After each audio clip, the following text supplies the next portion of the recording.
Construcción del tren Saltillo-Nuevo Laredo. Están allá Jesús Esteva y Andrés Layuz.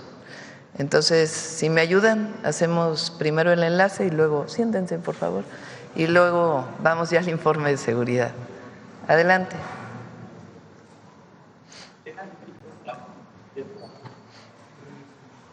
¿No están? Pues entonces vamos a seguridad. Se quedaron dormidos allá. Bueno, no aquí, allá. Bueno, entonces vamos primero con Marcela. Al cerrar la conferencia, hacemos el enlace entonces. ¿Belmont? ¿Ya están? Ah, bueno, entonces vamos al enlace y luego seguridad. Jesús, buenos días a todos. Buenos. Entonces vamos al enlace y luego Buenos días, Presidenta. Buenos días a todos. Buenos días, Presidenta. Con su permiso, el día de hoy nos da mucho gusto encontrarnos en el municipio de Salinas, Victoria.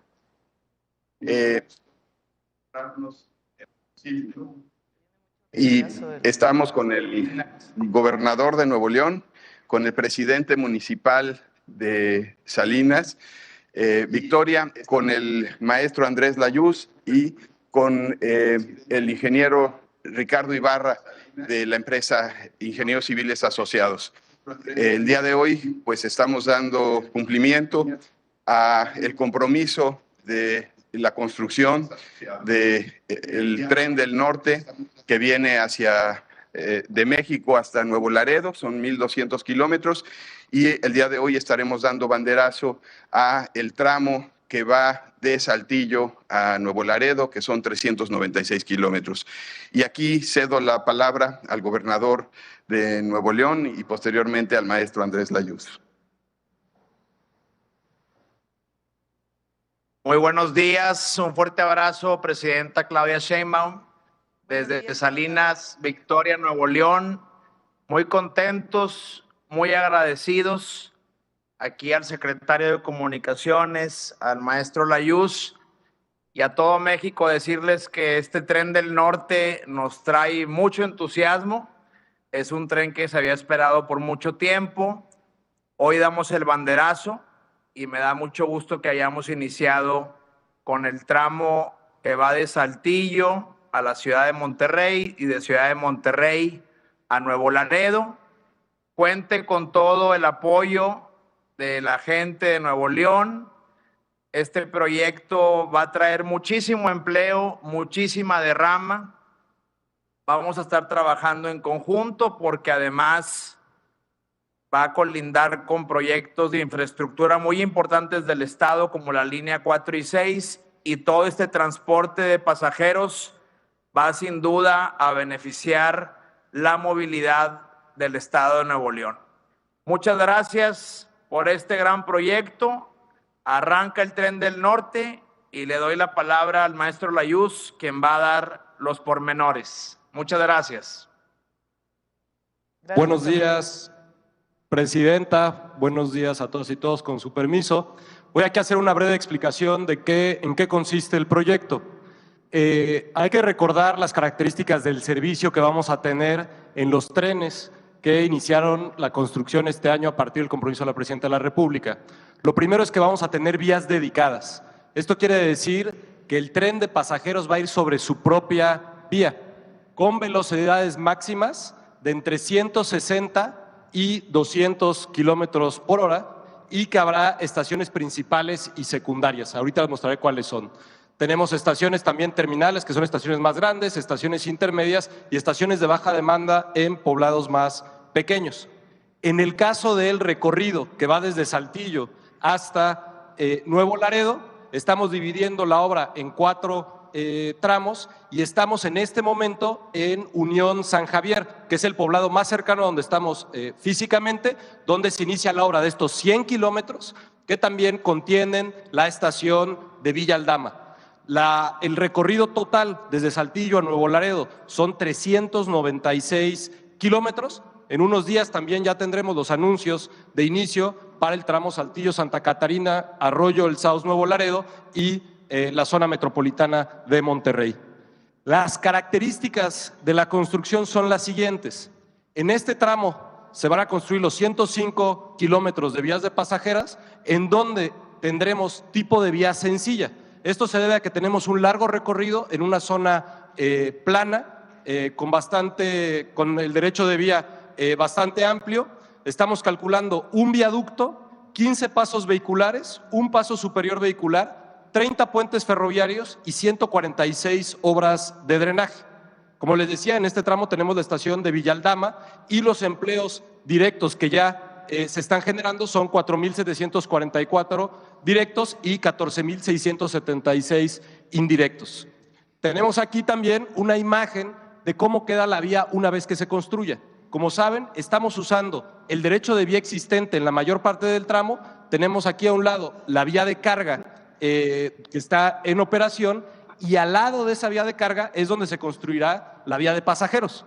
Como tenemos una sola vía, también cada 25 kilómetros se construye un ladero de 3 kilómetros que permite el rebase de los trenes, que por su velocidad y demanda permitirá que realmente nunca se encuentren trenes sobre la misma vía. Las estructuras se están considerando, eso sí, con 2 vías, por ejemplo los viaductos, para que después se pueda hacer una expansión futura. Y la empresa ICA, en términos de la estrategia de construcción, lo que hizo es dividir en 4 frentes este tramo de 100 kilómetros. Estamos en este momento en el primer frente de 20 kilómetros, que se va a expandir en un sentido hacia el sur en el viaducto que van a construir, que tenemos aquí las características también del viaducto, y hacia el otro sentido, sobre todo van en terraplén, que es un terraplén de una altura de 1 metro. La demanda estimada que tenemos en este tramo, es decir, la población que va a beneficiar, son alrededor de 7 millones de pasajeros al año. 7 millones de pasajeros que podrán ir de Saltillo a la zona metropolitana de Monterrey, y que es una conexión cotidiana, pero también desde la zona metropolitana de Monterrey a Nuevo Laredo, donde también hay una relación cotidiana, económica y turística entre las poblaciones de Tamaulipas, Nuevo León y Coahuila. Eso es lo que tenemos. Muchas gracias. Gracias, Andrés. ¿Van a hacer banderazo? ¿Van a hacer banderazo, Jesús? Sí, presidenta. Adelante. Si hacemos el conteo, a ver si nos pasan las banderas.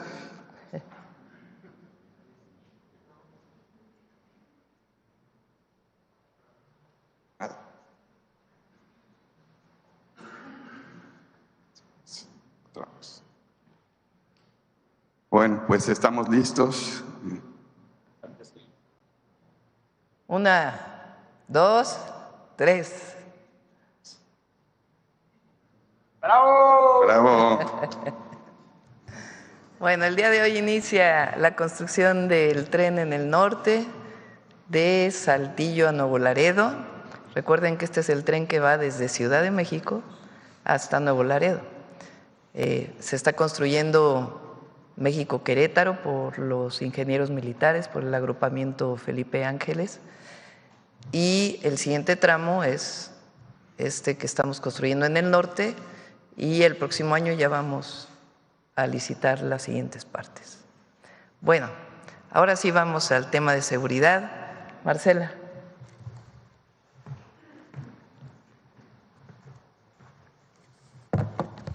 Con su permiso, presidenta. Muy buenos días a todas y a todos. Como ya mencionó la presidenta, el día de hoy, como ustedes saben, a inicio de cada mes les presentamos el reporte de incidencia delictiva con, en este caso, cifras consolidadas al 31 de agosto de 2025, y esto es con información de las 32 fiscalías estatales del país a 11 meses de la administración de la presidenta, la doctora Claudia Sheinbaum. Si nos ponen la primera gráfica, gracias. En esta primera gráfica podemos ver la tendencia en el promedio diario de víctimas de homicidio doloso de forma mensual. Esta gráfica va de agosto de 2024 a agosto de 2025. Destaca la disminución de 32% de septiembre de 2024 a agosto de 2025. Como se puede ver claramente en esta gráfica, en los últimos 11 meses se ha presentado una tendencia sostenida a la baja. Iniciamos en septiembre, con el inicio de la administración, en 86.9 homicidios diario promedio en el país, y este agosto de 2025 cerró en 59.2 homicidios diarios en el país. Esta disminución, que como señalaba ya es de 32%, la siguiente por favor, implica que en agosto se registraron 27 homicidios menos que los registrados en septiembre de 2024.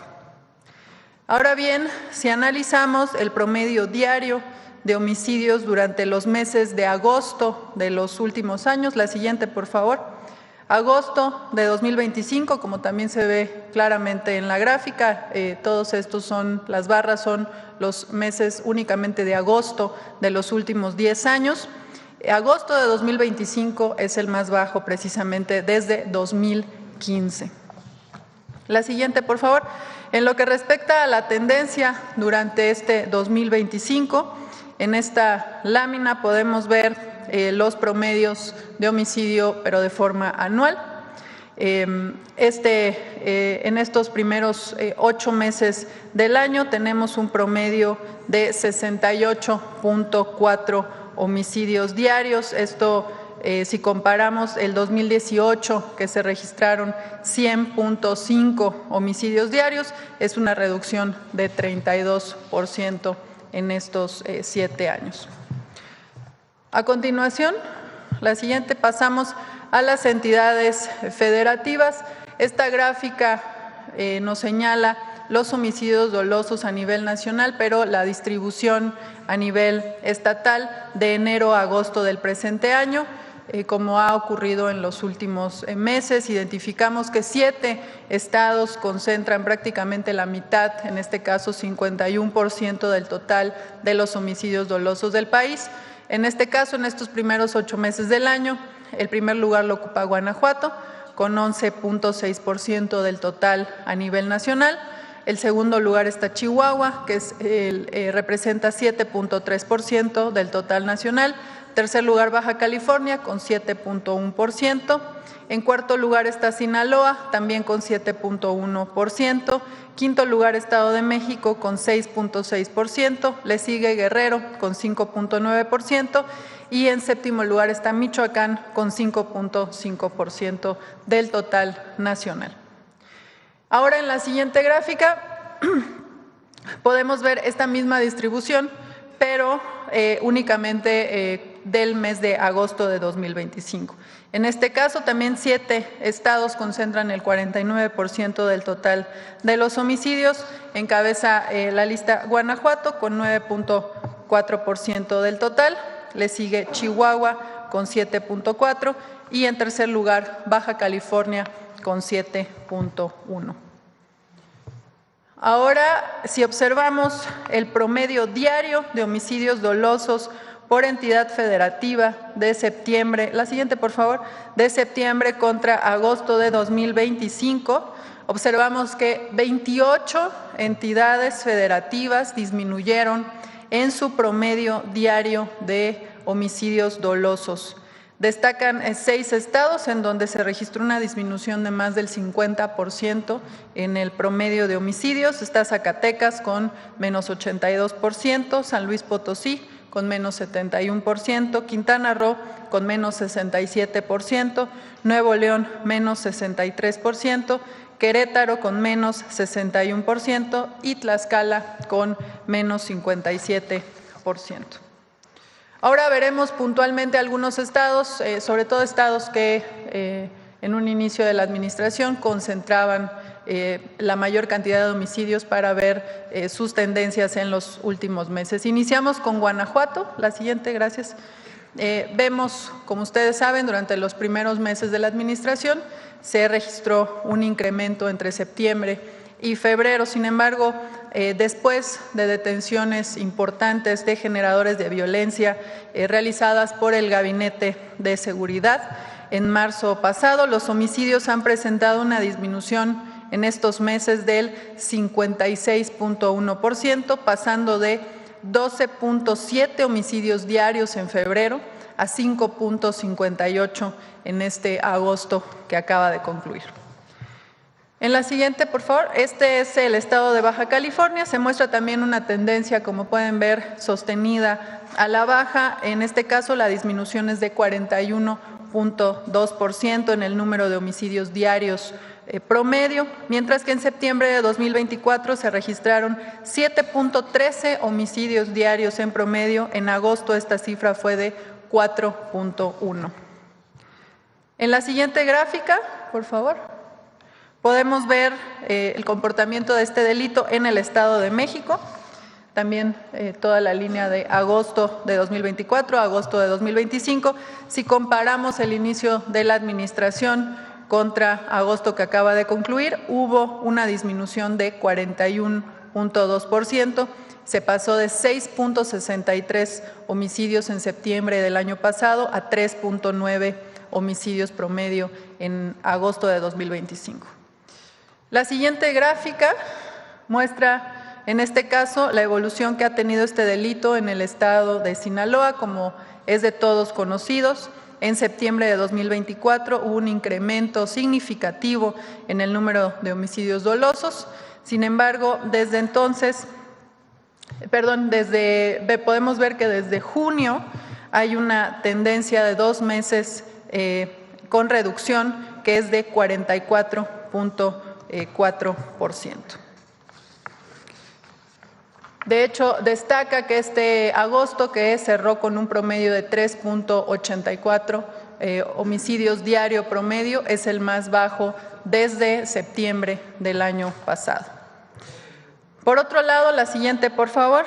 En cuanto a los delitos de alto impacto, esta gráfica muestra la tendencia a nivel nacional de agosto de 2024 a agosto de 2025. Como se puede ver en la lámina, entre septiembre y octubre de 2024 se tuvo un ligero incremento. Sin embargo, vemos en el resto del tiempo una tendencia sostenida a la baja y podemos reportar una disminución de 21% en los delitos de alto impacto, pasando de 603.6 delitos de alto impacto que se registraban en promedio al día en septiembre a 477 delitos durante este agosto.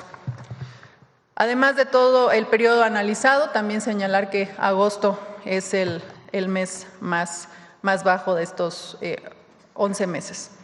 Ahora bien, cuando analizamos el comportamiento anual que han tenido los delitos de alto impacto,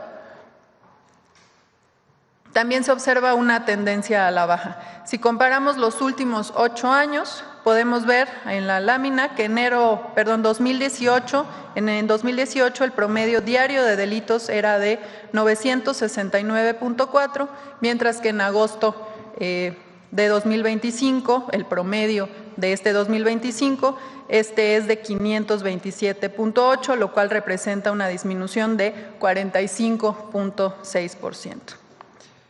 En la siguiente lámina podemos ver los datos ahora de robo de vehículo con violencia a nivel nacional, esto desagregado de forma mensual, también con una tendencia claramente a la baja en los últimos meses. Si comparamos septiembre de 2024, cuando se registraron 134.9 delitos en promedio, contra agosto de 2025, en donde se registraron 93.9 delitos de robo de vehículo con violencia, hay una disminución de 30% en este periodo, en este delito. La siguiente gráfica, por favor. En esta podemos observar los datos de robo a transportista con violencia a nivel nacional. En el último año también observamos una tendencia a la baja con una disminución del 29% en este delito de septiembre de 2024 a agosto de 2025. Y finalmente, la siguiente, por favor. En esta les presentamos, como siempre, también una comparación en el comportamiento de los delitos de alto impacto en todo el país, comparando los primeros 8 meses del 2019 contra los primeros 8 meses de este 2025. Vemos prácticamente que todos los delitos tienen una disminución, a excepción de extorsión, que también, como hemos informado en ocasiones anteriores, se debe también a una que se está incentivando la denuncia. Ya el secretario García Harfuch dará información al respecto. En este caso, el feminicidio disminuyó 29.2%, las lesiones dolosas por disparo de arma de fuego disminuyeron 28.7%, el secuestro disminuyó 70% y el total de robos con violencia disminuyó 48.6%. De mi parte es todo en cuanto al informe de incidencia delictiva con corte a agosto de 2025. Como saben, en los próximos días todos estos datos, las bases de datos y desagregados estarán disponibles para su consulta en la página del Secretariado Ejecutivo. Muchas gracias. Permiso, Presidenta. Con su permiso, Presidenta. Muy buenos días tengan todas y todos. Buenos días a mis compañeros y compañeras del Gabinete de Seguridad. Hoy presentaremos los resultados del trabajo coordinado en el eje de atención a las causas de la Estrategia Nacional de Seguridad. Les compartimos que en este periodo tuvimos una amplia participación de la población en las actividades desarrolladas por todas las dependencias e instituciones del Gobierno de México y los gobiernos estatales y municipales. Como ha instruido nuestra presidenta, fomentamos actividades deportivas para contribuir al desarrollo de nuestros jóvenes, su interacción social, integración en sus comunidades y su salud física y mental. En el mes de agosto, 33,177 niñas, niños y adolescentes de todo el país conformaron equipos de fútbol que compitieron en 144 torneos. Felicitamos la participación en este deporte de conjunto que conecta con el mundo y que es otra forma de construir paz y promover la inclusión social. Reconocemos también a la Secretaría del Trabajo y Previsión Social por la realización de 113 ferias de empleo en todo el país durante el mes de agosto. Decirle, Presidenta, que 33,522 personas jóvenes recibieron con entusiasmo la oferta laboral de la iniciativa privada e instituciones públicas como la Guardia Nacional y el Servicio de Protección Federal. Para saber de voz de las familias las necesidades de sus integrantes y su comunidad, continuamos con las visitas casa por casa. A la fecha hemos llegado a más de 167,300 personas. Nuestras ferias de paz responden a las necesidades identificadas en estos recorridos. A la fecha hemos realizado 296. Y dependencias de los 3 órdenes de gobierno acercamos programas, trámites y servicios a la población, con quien realizamos actividades lúdicas, culturales y deportivas. Los comités de paz son un mecanismo para impulsar los proyectos que requieren las comunidades, vecinas y vecinos proactivos en favor del bienestar común. Han conformado 280 comités. Decirle, Presidenta, que ya sumamos 278 espacios recuperados. Cada vez más personas se incorporan a proyectos comunitarios para embellecer sus colonias o barrios, apropiarse de estos y realizar actividades culturales, deportivas, artísticas o de esparcimiento. Con la Secretaría de Desarrollo Agrario, Territorial y Urbano, la SEDATU, se iniciaron 15 proyectos de obras comunitarias en Salamanca, Celaya y León, en Guanajuato, así como en Ciudad Juárez, Chihuahua, y en Cajeme, Sonora. Los comités de vecinas y vecinos eligieron al representante de la comunidad para el seguimiento de los trabajos. Del 30 de agosto al 6 de septiembre, en Chiapas, realizamos acciones en coordinación con la Secretaría de la Defensa Nacional para mejorar las condiciones de vida y recuperar el libre tránsito de las familias de la localidad en frontera con Malapa. Y en coordinación con el gobierno de Chiapas se entregaron víveres en hogares y se difundieron los programas del gobierno de México. Además se brindaron servicios médicos, cortes de cabello y actividades recreativas para niñas y niños. En el marco del Plan de Justicia para el Pueblo Purépecha, atendemos a las comunidades indígenas de Santa Fe de la Laguna, Huáncito, Pichátaro y San Ángel Surumucapio. Y en consenso con sus representantes comunitarios, acercamos programas y servicios a través de nuestras ferias con respeto a su dignidad, identidad y autonomía.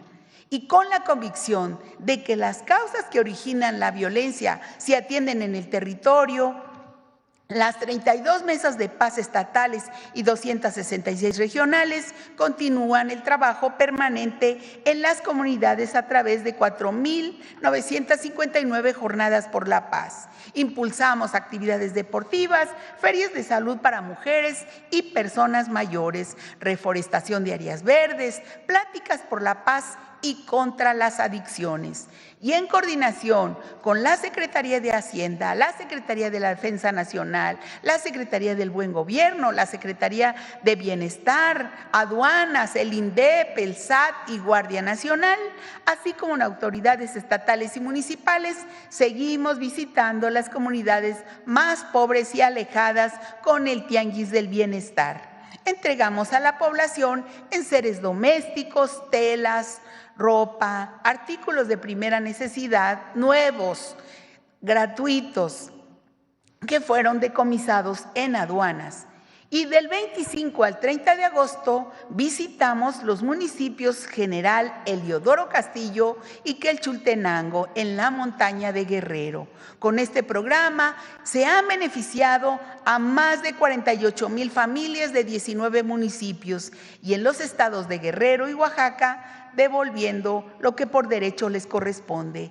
Nuestro agradecimiento a la Secretaría de la Defensa Nacional, también a la Iglesia Católica que nos presta los atrios, con quienes coordinamos el programa Sí al Desarme, Sí a la Paz, que ha realizado ya en 29 entidades. El día de ayer iniciamos en el municipio de Tlaquepaque, Jalisco. Invitamos a la población a participar. Y del 10 de enero a la fecha se han canjeado por dinero en efectivo y de manera totalmente anónima un total de 5,890 armas de fuego, de las cuales 1,760 fueron armas largas, 3,492 armas cortas, 638 granadas, así como cartuchos y cargadores.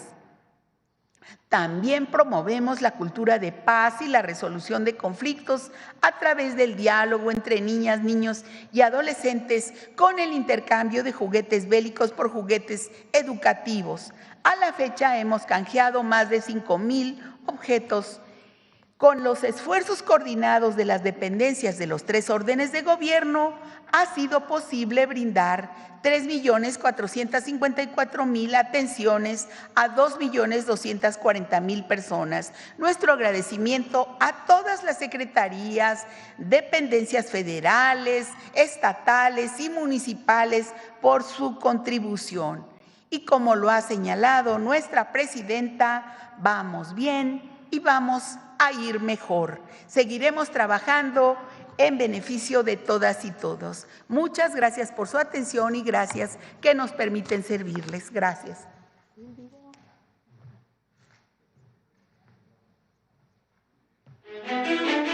La Estrategia Nacional para atender las causas que generan la violencia acerca servicios y programas a mujeres en municipios prioritarios del país. El Gobierno de México, en colaboración con autoridades estatales y municipales, instala ferias de paz en plazas públicas, donde se brinda atención médica y psicológica, así como asesorías jurídicas y contra las violencias.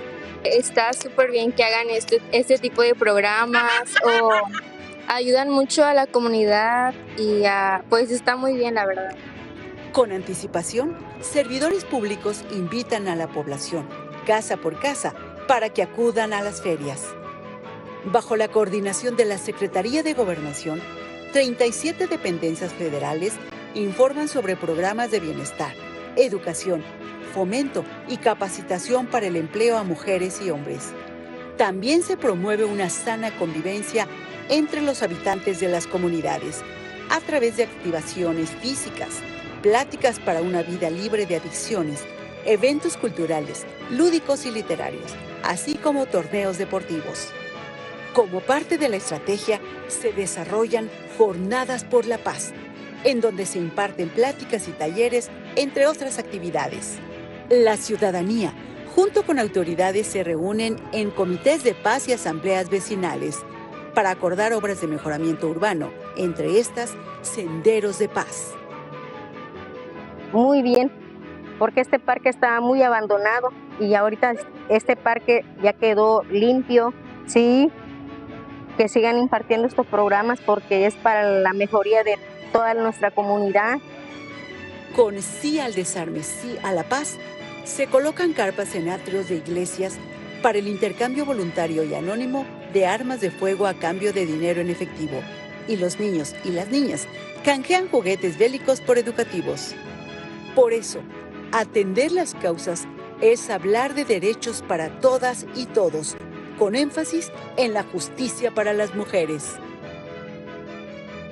Les animo a atender las causas que generan la violencia, en todos lados, en las familias, en la comunidad, en las colonias, en nuestro país entero. Abrazar la bandera de la paz, no solo con las manos, sino con los actos. A educar para la convivencia, a sembrar esperanza.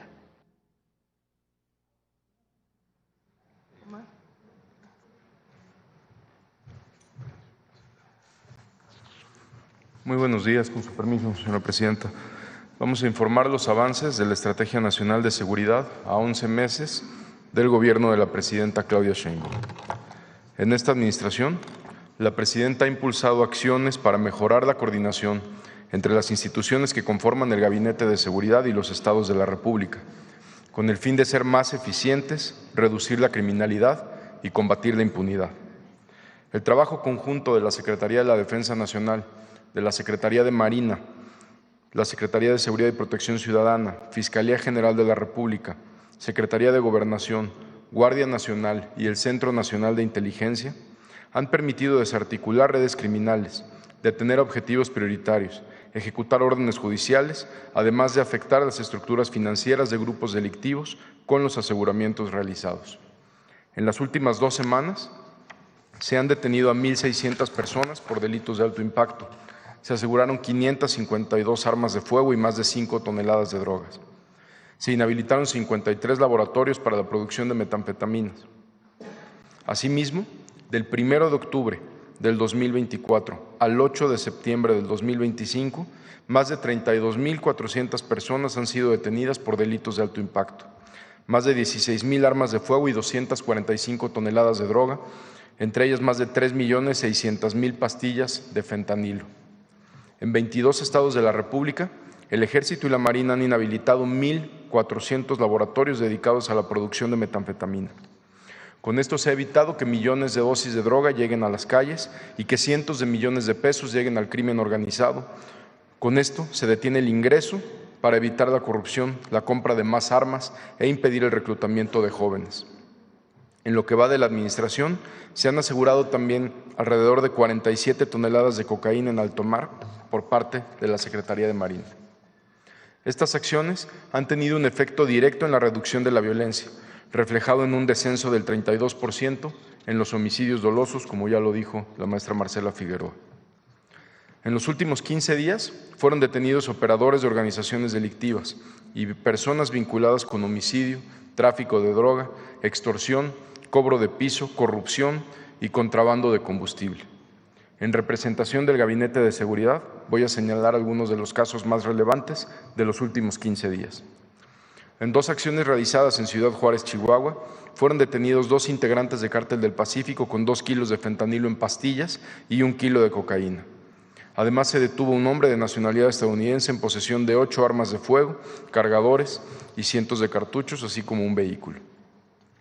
Gracias a la colaboración de Defensa, Marina, Fiscalía General de la República, Secretaría de Seguridad, con la Secretaría de Seguridad Pública y Fiscalía General de Justicia del Estado de México, se realizaron operativos conjuntos en los municipios de Ecatepec, Tecámac, Coacalco y Melchor Ocampo, donde fueron detenidas 23 personas relacionadas con grupos delictivos que operan en la entidad, a quienes se les aseguró armamento y dosis de droga.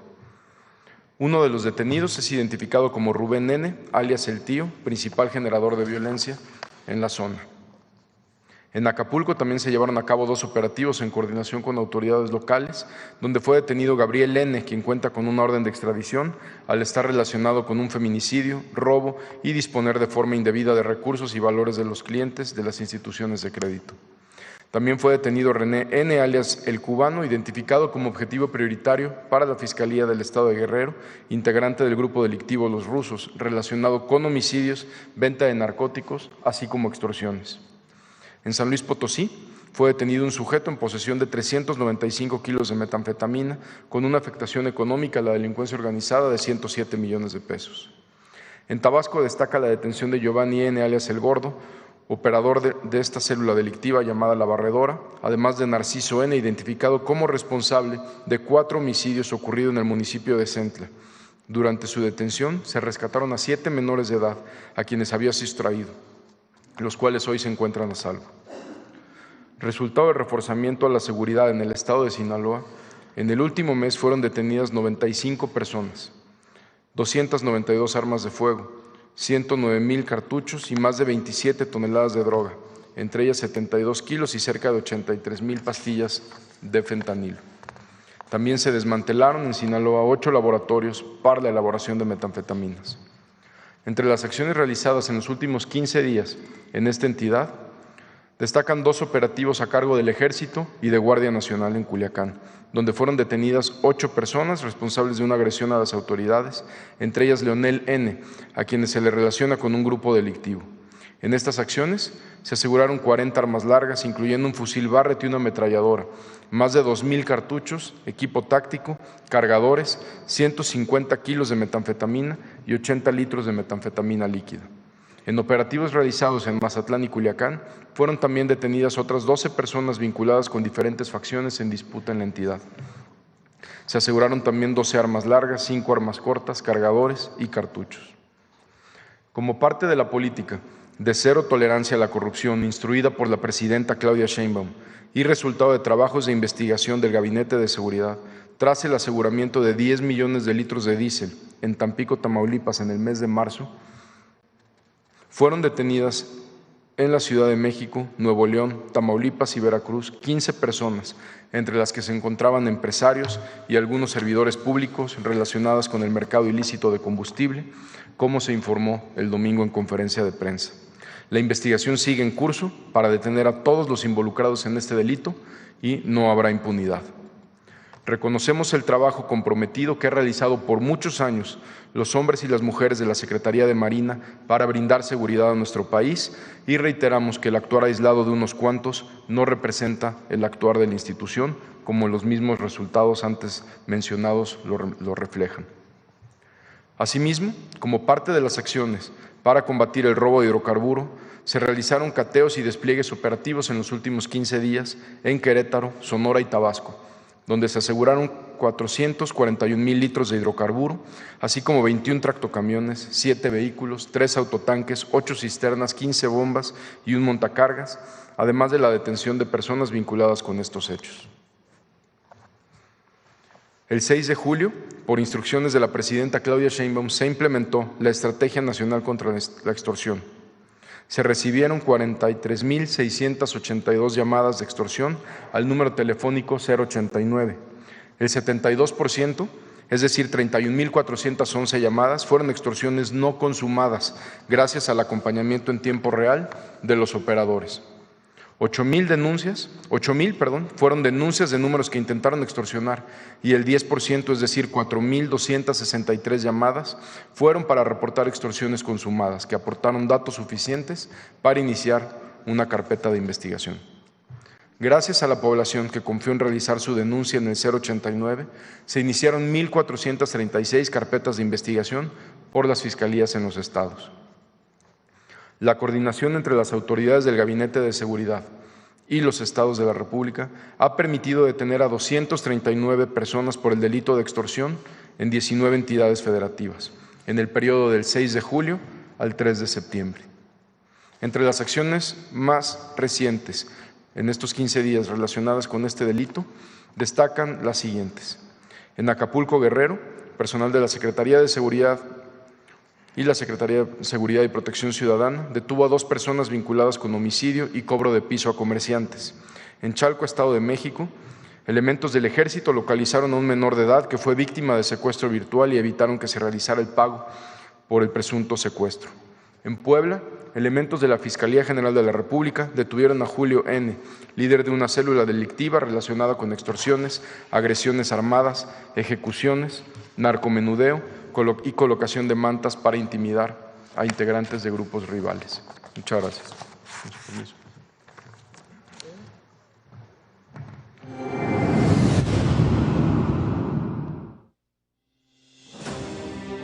Desde octubre de 2024, el Gobierno de México dio un impulso decidido hacia la construcción de un país más seguro, mediante la Estrategia Nacional de Seguridad. Hoy, con la ejecución de sus 4 ejes, se han conseguido resultados históricos que sientan las bases para el desarrollo de un México más próspero. Los resultados son claros y el trabajo conjunto arroja una cifra histórica en la disminución de homicidios en nuestro país, ya que de septiembre de 2024 a agosto de 2025, los homicidios dolosos disminuyeron 32%, lo que significa 27 víctimas menos de homicidios diarios. El mes de agosto de este año es el mes de agosto con el menor número de homicidios desde el año 2015. Además, se presentaron disminuciones muy relevantes en los homicidios dolosos, en entidades como Guanajuato, de febrero a agosto de 2025 en un 56%. En Baja California, de agosto de 2024 a agosto de este año, con un 41%, y en el Estado de México, en el mismo periodo del 41.2%. También en Sinaloa, de junio a agosto de este año, se redujo en un 44%. Esto se traduce en mayor confianza y tranquilidad de las personas. Pero más aún, la seguridad también fortalece la confianza internacional en México. Uno de los datos en donde se ve reflejada esta tendencia es la ocupación hotelera, la que tuvo un incremento de casi 1 millón de turistas nacionales e internacionales en el periodo vacacional del 14 de julio al 31 de agosto de 2025, con respecto al mismo periodo del año anterior. En el mismo periodo vacacional, la derrama económica que generó el turismo es evidencia de la convicción, gusto y seguridad que tienen los extranjeros por visitar México, la cual llegó a 829,000 millones de pesos, con un incremento del 6.3% respecto al verano 2024. Desde el inicio de la administración, otra de las premisas de la Presidenta de México ha sido la seguridad en carreteras, por lo que se implementó la estrategia BALAM para garantizar la protección al transporte y fortalecer el desarrollo económico del país. Además, se dio un impulso con la estrategia Cero Robos al Autotransporte, puesta en marcha a partir del 9 de julio de 2025, obteniendo de manera conjunta los siguientes resultados: 306 detenidos y 1.502 vehículos recuperados. Estas 2 estrategias han logrado condiciones más seguras para el autotransporte en las carreteras de México, que ha permitido una reducción de los robos en los tramos México-Querétaro en un 50%, México-Puebla en 54% y Mazatlán-Culiacán en 27%. El combate a la corrupción y la impunidad es piedra angular para el Gobierno de la República. La semana pasada se llevó a cabo un operativo histórico contra el mercado ilícito de combustible. A partir del aseguramiento de 10 millones de litros de diésel en marzo de este año en el puerto de Tampico, se desarrollaron labores de investigación con la colaboración de todas las áreas tácticas y de inteligencia del Gabinete de Seguridad. lo que permitió desarticular una compleja estructura criminal que operaba mediante el uso de documentación apócrifa para facilitar el traslado de combustible, en la que estaban implicados empresarios, empresas de transporte, agencias aduanales y algunos servidores públicos. Como resultado, mediante operativos coordinados en Nuevo León, Tamaulipas, Veracruz y la Ciudad de México, se ejecutaron órdenes de aprehensión contra 14 personas involucradas. Estos resultados son patente del firme compromiso del Gobierno de México con la seguridad y el bienestar de la población. Con acciones coordinadas y la participación de la sociedad, nuestro país avanza con pasos firmes hacia un futuro en paz, con más oportunidades y esperanza para todas y todos. Gobierno de México. Pon la gráfica de homicidios.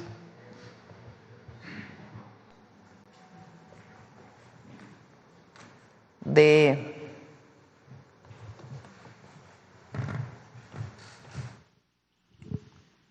septiembre de 2024, nosotros, recuerden, entramos el 1 de octubre, septiembre del 2024, que tuvo en promedio 86.9, más bien que tuvo 86.9 homicidios diarios en promedio. Agosto tiene 59.2. Lo que representa la siguiente: 27 homicidios diarios menos. En agosto, 27 personas menos perdieron la vida por homicidio doloso respecto a septiembre del 2024. Una felicitación al Gabinete de Seguridad y el trabajo diario de todas y de todos. Muy importante esta reducción.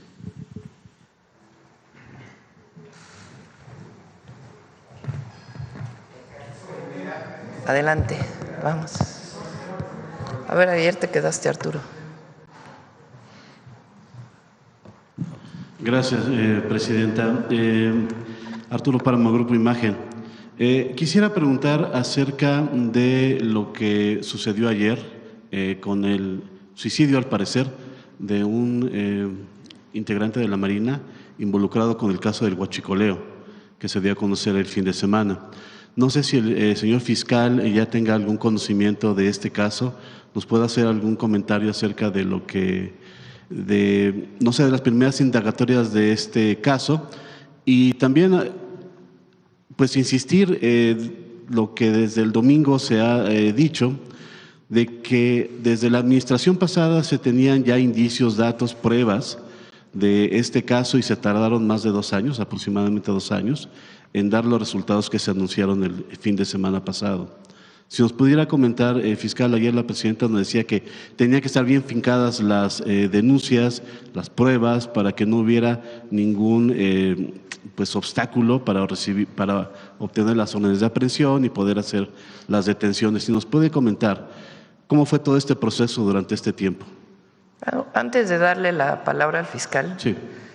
Primero lamentamos mucho la muerte de este marino, nuestro apoyo y solidaridad a la familia. No hay certeza de que él estuvo involucrado en este proceso. Entonces, pues vienen las investigaciones, pero primero nuestra solidaridad a la Marina y a la Armada de México y, por supuesto, a los familiares. Segundo, y es muy importante, esta investigación surge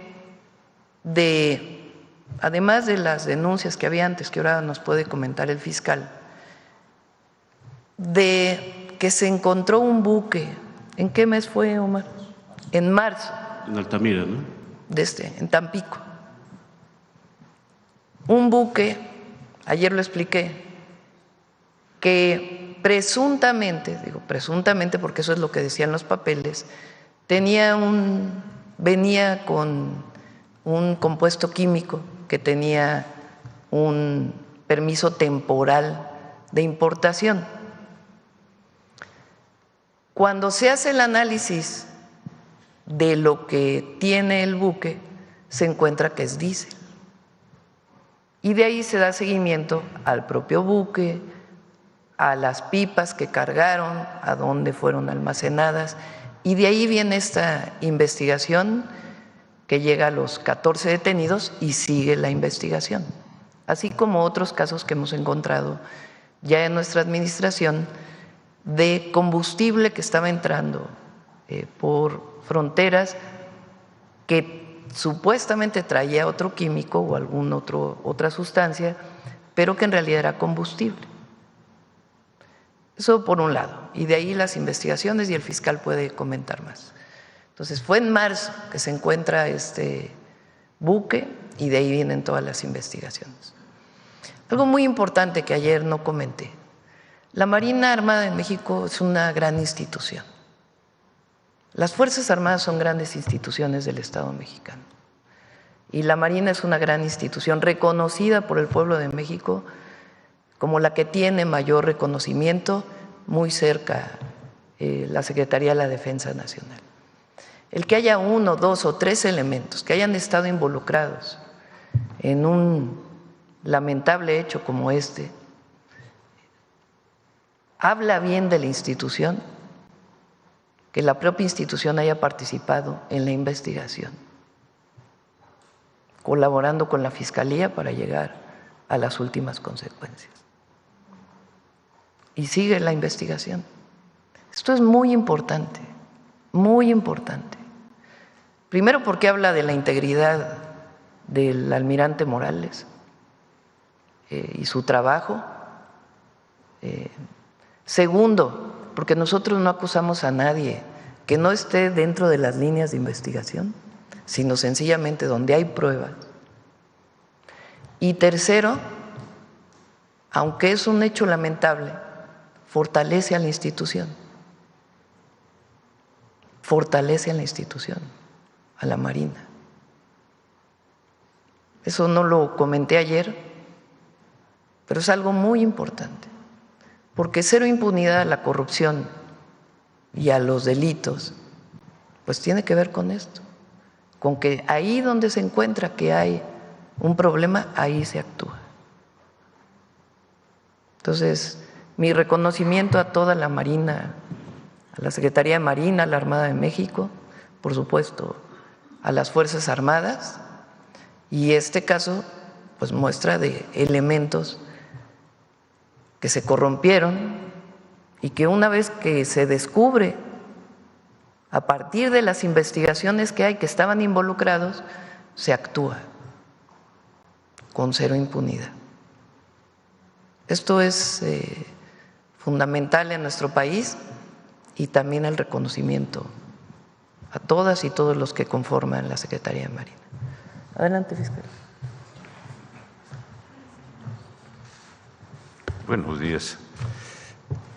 El primer tema, ¿cuál es? El primer tema, si ya nos puede dar alguna información del caso de la persona que ayer se quitó la vida, al parecer se quitó la vida. Ese es un hecho que no es un delito federal, es una situación totalmente de orden personal a la que debemos de tener un gran respeto. Estamos esperando la información de lo que ocurrió.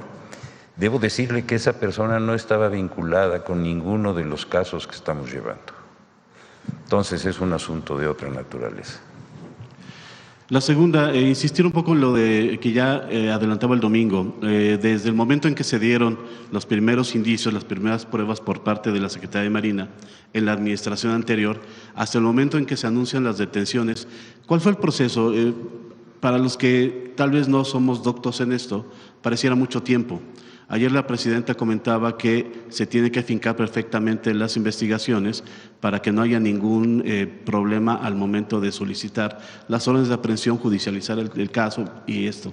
Si nos puede dar un poquito más de detalles sobre este periodo, por favor. ¿Se acuerda usted que lo platicamos el domingo? En esto debemos de manejarlo con una gran claridad. En el año de 2024, el entonces secretario de Marina se acercó a la Fiscalía de la República para presentar una serie de denuncias sobre problemas de corrupción, enriquecimiento ilícito, lavado de dinero. Se abrieron las investigaciones. Inmediatamente la Fiscalía no solamente abrió las investigaciones, sino que las puso bajo control judicial. Es decir, a partir de ese momento, todas las diligencias que se hicieron en esos temas fueron bajo control judicial.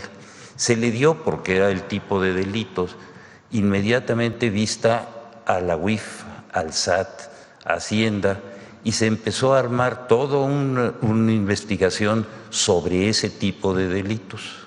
Y va a seguir adelante y ha seguido.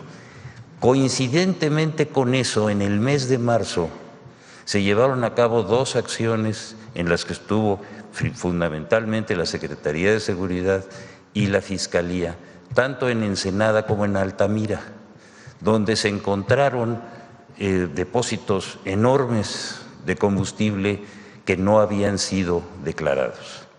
Asunto que aparentemente podía parecer distinto del otro que se estaba llevando.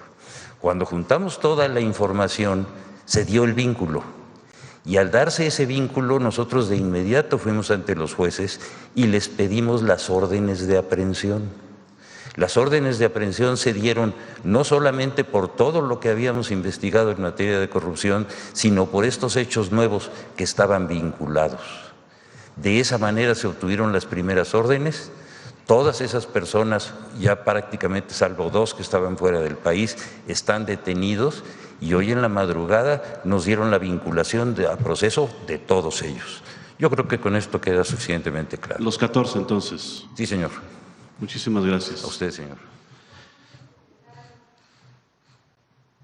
Presidenta, si me permite otra pregunta acerca de el paquete fiscal, el paquete económico que se entregó ayer en la Cámara de Diputados, con la salvedad de que al rato va a haber una rueda de prensa del secretario de Hacienda.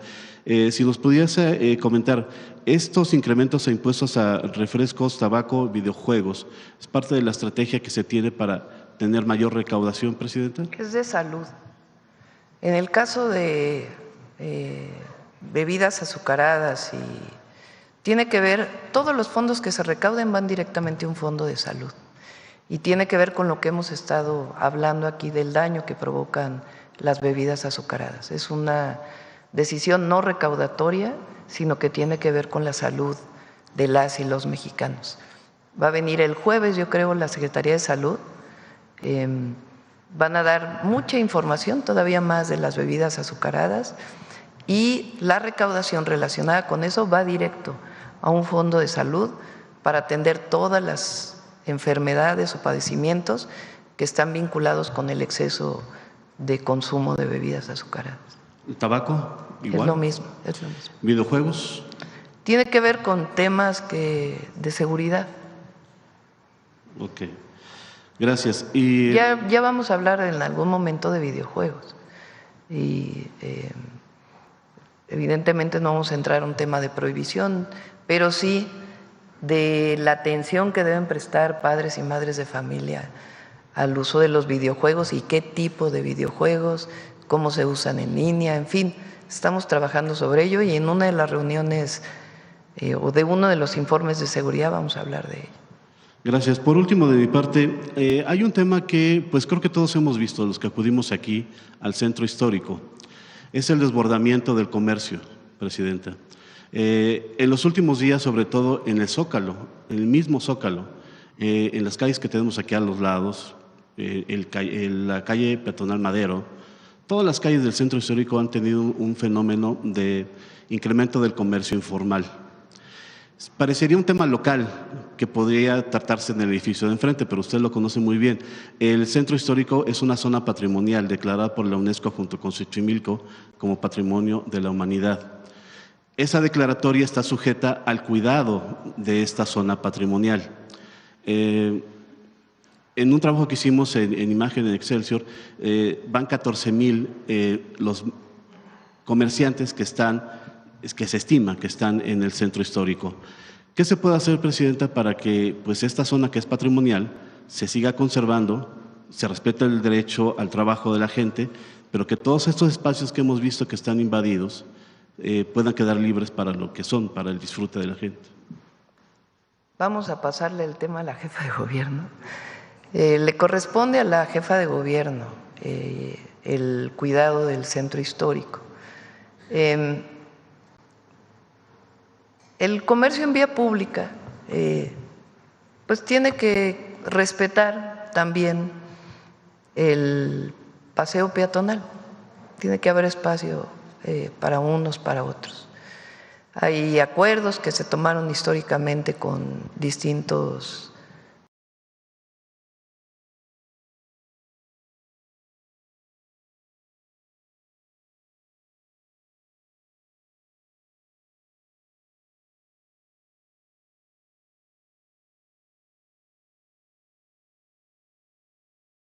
de los turistas, de los que pasean, de los que trabajan en el centro histórico. Siempre tiene que haber pues un balance. Entonces, pues vamos a comentárselo a la jefa de gobierno. Muchas gracias. Sí. Vamos a ver aquí.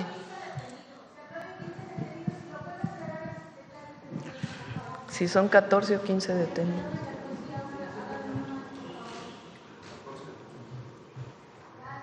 Fueron 14 detenidos. 14. Presidente, buenos días. Israel Aldave, de Grupo Fórmula. Buenos días a todos. Con el debido respeto al elemento de la Secretaría de Marina, preguntarle, Presidenta, si hay evidencia de que se suicidó o lo asesinaron. Bien, yo creo que por respeto a la familia es algo que la Secretaría de Marina ya dará la información. Yo creo que hay que siempre tener una parte de sensibilidad en estos casos. Entonces, le pedimos ahí a Secretaría de Marina que en su momento pueda, ya con las investigaciones de la Fiscalía Estatal o local, informar las características de lo que pasó y por lo pronto, pues más bien nuestra solidaridad a la familia y a la propia Secretaría.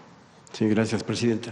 Continuando en este mismo caso, esta red criminal, si me permite llamarla así, que encabezaba el vicealmirante Farías, ¿tienen ustedes alguna información de que haya sido el autor intelectual del asesinato del delegado de la Fiscalía General de la República justamente en Tamaulipas? Omar. No, como lo mencionó el señor fiscal el domingo en la conferencia, no tiene nada que ver un asunto con otro, ni están relacionadas ninguno de los detenidos, de los 14 detenidos, con el caso del delegado de Tamaulipas. ¿Y en qué va esa investigación del asesinato del fiscal? Es una investigación que tiene la Fiscalía General de la República en curso. Ok. En este mismo caso, hay orden de aprehensión en contra del exgobernador del estado de Baja California, Ernesto Rufo. También se habla del exsenador de Morena, Ricardo Novello, que era el dueño del predio en donde se encontraron estos tanques de huachicol en el estado de Baja California. ¿Tienen alguna información de esto? Omar, ¿quieres? Al momento, ninguno de las dos personas que usted mencionó cuenta con orden de aprehensión. Ninguno de los dos. Gracias. Y ya finalmente, en otro caso, preguntarle, si me permite, Presidenta, al señor fiscal, ¿en qué va la investigación del exsecretario de Seguridad del Estado de Tabasco, Hernán Bermúdez? ¿Lo tienen ubicado? ¿Está vivo? Que pudiera darnos más información. Y si ya ha declarado en este caso el exgobernador, ahora senador, Adán Augusto López. En ese tema, que como ustedes saben muy bien, se inició en el gobierno del Estado por asuntos de carácter local. Cuando se nos dio vista del caso del que era secretario particular del secretario de Seguridad, nos dieron vista en razón de delitos de carácter federal, sobre todo de delitos patrimoniales. Actuamos de inmediato, obtuvimos la orden de aprehensión, lo detuvimos, está sujeto a proceso y está en la cárcel. Otro de sus ayudantes, que fue detenido por la Secretaría de Seguridad, se acogió a un criterio de oportunidad y nos ha estado dando una información muy valiosa que nos han permitido ya primero establecer la ficha roja, hablar con todas las autoridades de Interpol de todo el resto del mundo y estamos trabajando para localizar a esta persona. Cuando esta persona, que la vamos a localizar, eso no cabe duda, porque Interpol es muy eficiente, vamos a tener toda la información que aclare este asunto. Muchas gracias. El exgobernador Adán Augusto López ya declaró en este caso. Lo han llamado ustedes a declarar. La Fiscalía no puede llamar a personas que no tienen una vinculación directa. Necesitamos obtener la aprehensión de este individuo y a partir de ese momento vamos a saber quiénes son los que están involucrados. Presidenta, por otra parte, en esta reciente reunión que sostuvo usted con el secretario de Estado norteamericano, Marco Rubio, habló de que al gobierno de nuestro país le interesan que sean traídos al territorio nacional para que rindan cuentas ante la justicia mexicana algunos objetivos criminales. ¿Nos podría decir quiénes son estos objetivos que le interesan al gobierno? No sé si lo pueda comentar. Lo que le solicitamos a Marco Rubio, ¿en qué caso está relacionado? Sí, lo comento. ¿Sí? Son sobre el caso Ayotzinapa. Se lo habíamos comentado a los familiares, padres y madres. Son 2 personas que se está pidiendo su extradición y se lo comenté personalmente al secretario del Departamento de Estado. Fueron solamente estas 2 personas. Presidenta, ya por otra parte, si me permite finalmente… Y por la sensibilidad de lo que significa para nuestro país este caso. Por otra parte, si me permite, Presidenta, dice la DEA, la Agencia Antidrogas norteamericana, que le asestó un duro golpe al cártel de Sinaloa los últimos días del pasado mes de agosto. Hablan de que hubo acciones tanto en los Estados Unidos como a nivel internacional. No dan los nombres de qué países estuvieron, en qué se llevaron a cabo estas acciones. ¿En México sucedió algo así? Omar. ¿Alguna incursión? En México hemos estado en detenciones relevantes de manera permanente relacionadas con el cártel de Sinaloa, relacionadas con un operativo o gran operativo de la DEA internacional y que involucra a México. No hemos tenido ninguna operación en conjunto. Muchas gracias. A ver, ¿quién más? A ver, acá se quedó desde ella. Buenos días, Presidenta. Noemí Gutiérrez, del Heraldo de México. Comentarle que hoy en el periódico publicamos una encuesta en el que 77% de la población está de acuerdo con su trabajo y también está respaldando que hay mejoras en programas y en obras. ¿Cuál sería su opinión al respecto? Pues agradecer a la gente, siempre. Agradecer el apoyo y decir que no vamos a fallar, vamos a seguir trabajando. Y sobre esta opinión que tienen que están mejorando los programas sociales. Pues es que hay más programas de bienestar. Ahora que si se le pregunta a la gente cuáles son los programas de bienestar que reconocen, en primer lugar, pensión adulto mayor y el segundo ahora es becas, porque recuerden que tenemos la beca Rita Cetina para todos los adolescentes de secundaria y vamos a ir a primaria el próximo año, poco a poco, de manera gradual. Presidenta, también se están reactivando las redadas allá en Los Ángeles. ¿Cuál es la instrucción que se le dio al consulado? A todos los consulados, de inmediato cuando hay una redada, hay un mecanismo, hay un protocolo, hay una alerta en donde de inmediato se ponen en contacto tanto con las autoridades estadounidenses, en particular pues de quienes participan o son parte de estos operativos. ¿Qué quiere decir exactamente ICE? ICE, a ver si me ayudan con la traducción, con ICE, con CBP, que son el nombre en inglés de estas 2 instituciones, que son quienes realizan estas acciones que consideramos nosotros injustas. De inmediato los consulados en el lugar donde ocurre tienen un protocolo, hablan primero con ellos, informa a la Embajada de México en Estados Unidos, de igual manera al a la Cancillería aquí, el subsecretario Roberto Velasco de inmediato también alerta o funcionan estos protocolos de alerta. De inmediato se ponen en contacto con las autoridades para ver si hay mexicanas y mexicanos y de inmediato se va a los centros de detención para poder entrar en contacto con ellos, que sepan que el consulado está ahí y si lo desean, poder utilizar los apoyos del consulado. Ajá, presidente, y también ahí mexicanos en Chicago estaban anunciando que a lo mejor se cancelaban los festejos patrios. ¿Cuál sería su llamado a la comunidad mexicana en Estados Unidos ante este temor de redadas sobre esta celebración que es muy mexicana? Bueno, son decisiones que tienen que tomar ellos. Vamos a ver la Cancillería, en particular en Chicago, qué es lo que nos plantea. Algunos han planteado que no se realice. Yo pienso que si se hace de manera pacífica, relacionado con la independencia, pues no tendría problema. Pero vamos a ver cuál es la opinión de Cancillería para no cometer algún error. Muchas gracias. Sí, bueno, a ver seguridad aquí. Luego vamos para acá. Buenos días, presidenta Elia Cruz de La Hoguera. Solamente para la precisión de los personajes que está o que le pidió a Marco Rubio directamente la extradición, ¿podrían darnos los nombres? ¿Es factible dar los nombres o mejor no? Sí. ¿No? ¿Se crecía? ¿No?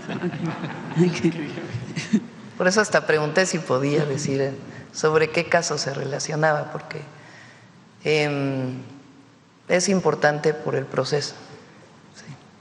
En el tema de esta red de corrupción de Huachicol Fiscal, presidenta, hay unas versiones que indican que la propia Secretaría de Marina habría iniciado la investigación hace 2 años, que fueron quienes, el almirante secretario, el que se habría dado cuenta de esta situación y por eso inició la investigación, y después de eso ya daría vista a la Fiscalía. Quisiera preguntarle al almirante secretario si esto es así, porque también indican que esta investigación continúa de forma interna. No sé si quiera contestar algo, almirante.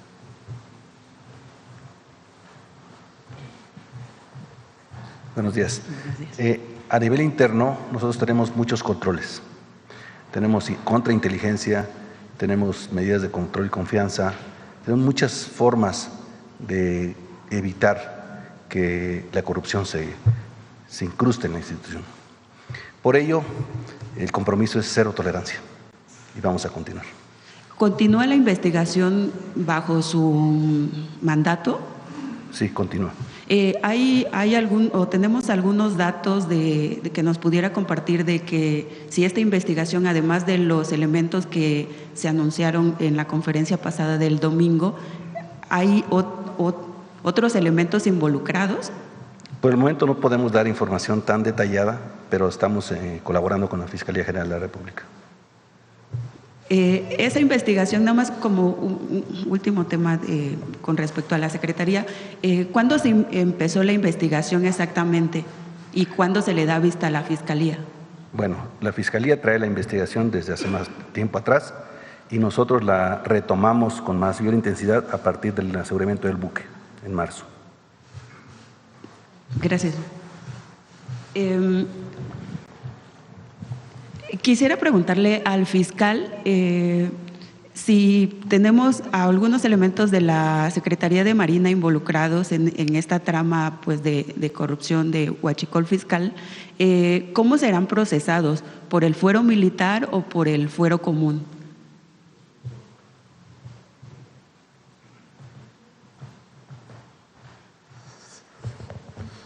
Los procesos son procesos de carácter federal que no están vinculados directamente con la función específica de las Fuerzas Armadas en sus tareas internas. Es por hechos delictivos que están establecidos en el Código Penal Federal y por eso se les está procesando. Es decir, por el fuero común. Con esa claridad. Ok, gracias. Presidenta, ¿su gobierno tiene alguna cifra a cuánto asciende el desfalco de esta red de corrupción, de ese ingreso que no llegó al erario público? Sí hay cálculos, no sé si los tengamos en este momento. La Secretaría de Energía, a partir del aseguramiento de este buque, vio incrementada la venta de combustibles, particularmente de diésel, en el norte de la República. Es decir, de alguna manera llegaba a algunas de las estaciones de servicio del norte de la República. El monto exacto de cuál es el daño, no sé si ya lo tienen estimado, pero se está trabajando en ello y la Secretaría de Energía lo tiene y se los damos más adelante. ¿Nos los pasan más tarde? Sí. Muchas gracias.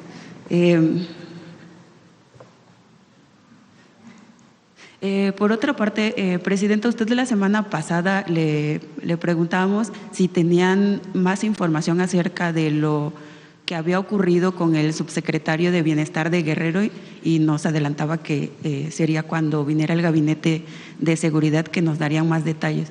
¿Podrían hacerlo ahora? Omar, ¿quieres comentar algo del homicidio del subsecretario de Bienestar del Estado de Guerrero? Estamos colaborando con la Fiscalía General del Estado de Guerrero en la búsqueda de los responsables y estamos participando en la investigación con ellos, pero principalmente lo lleva la Fiscalía de Guerrero. ¿Hay algún indicio de cuál habría sido el móvil? Nosotros no tenemos el móvil todavía y estamos trabajando con la Fiscalía. ¿Ningún grupo criminal asociado a esta? Por la zona, pues el grupo criminal serían los Ardillos, pero eso sería todavía especular hasta que no haya un dato preciso o una prueba que puedan señalar eso. ¿Se tiene conocimiento si tenía amenazas? No tenía amenazas hasta donde tenemos conocimiento y no tenía ninguna vinculación con ningún grupo delictivo hasta donde teníamos conocimiento también. Sin embargo, repito, es una investigación en curso con la Fiscalía del Estado de Guerrero que cuando tengamos más información, como siempre, lo daremos a conocer de manera completa. Muchas gracias.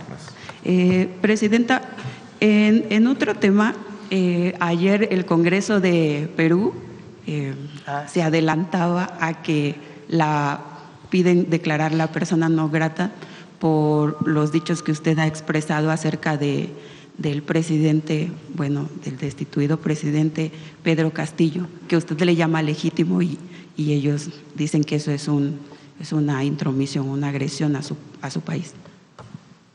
No es una agresión.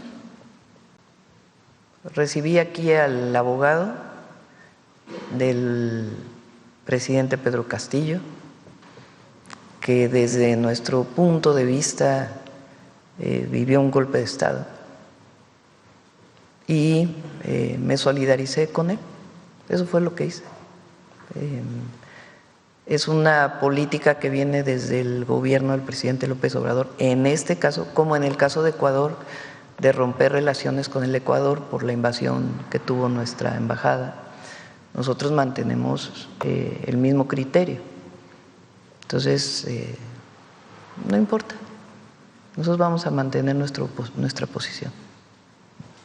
Y finalmente, Presidenta, gracias. Y finalmente, en La Hoguera publicamos un texto donde se expone a través de una entrevista que le hacemos a una especialista que durante los gobiernos de la 4T se han incrementado los nombramientos políticos en plazas diplomáticas, se sigue la ley, todo está dentro de la ley de la Constitución, no estamos violando ninguna ley, nada, es en el marco de las normas de la Cancillería y las atribuciones de la Presidenta de la República.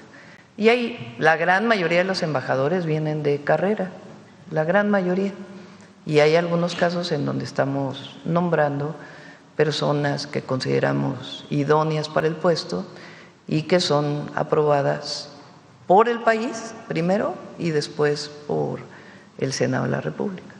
Esta persona que entrevistamos, este experto, advertía que esto podría significar un riesgo a la defensa de los connacionales en esos países si no son personas que vienen del servicio exterior. No, y al revés, o sea, primero están reconocidos en el marco de la ley de aquí y reconocidos allá.